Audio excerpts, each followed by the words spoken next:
Men in the Arena Army, we salute you. Welcome to the summit, team meeting number 6. This one's simply titled, The Unseen Country. You know, it's interesting. In 2012, myself along with 15 other men started a Bible study in a small coffee shop in McMinnville, Oregon. That small Bible study became a full-time ministry as we, by faith, stepped out and launched the Great Hunt for God, which is now called Men in the Arena. You know, our house went into foreclosure. It was a very scary time. We thought we would lose the house, but through a series of miraculous events, truly miraculous events, God redeemed this ministry. Not only redeemed this ministry, but last year alone, men downloaded our podcast for over 120 nations around the world.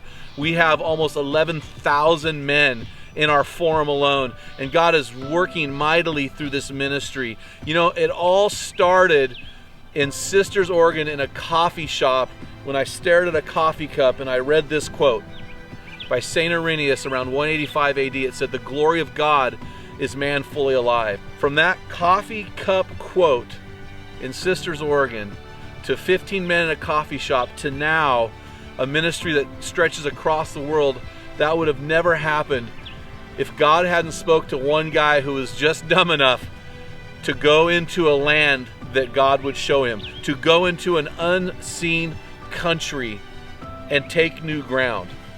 When I think of our journey with Men in the Arena, I think of Abraham. You know, why do they call him Abraham? Why was Abraham the father of faith? Well, I'll tell you why.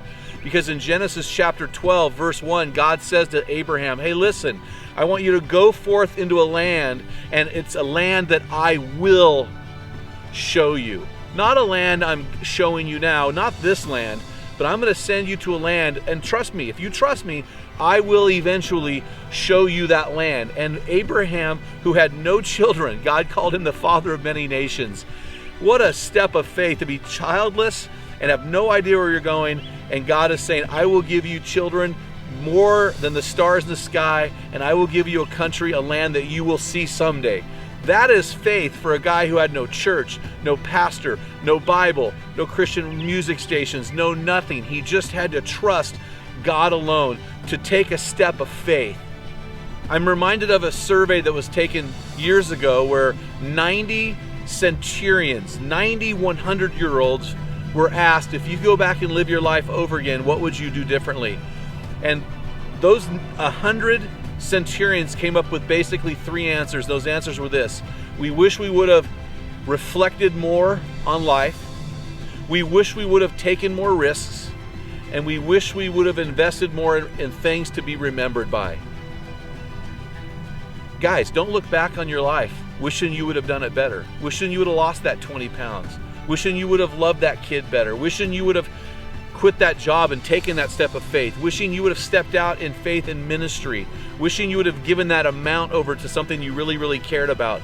Don't look back on your life and have regrets. This is one of my favorite team meetings because it really challenges us to look at our lives and to step out of our comfort zones and into the wild, reckless, beautiful unknown and risk it all for God. You know, I'm looking back on that very scary time in 2012, and I'm saying, God, I'm so glad I trusted you because you have made my life so much more fulfilled and richer. You know, Jesus said, I've come that you may have life and have it to the full, but you have to take hold of that life in Jesus.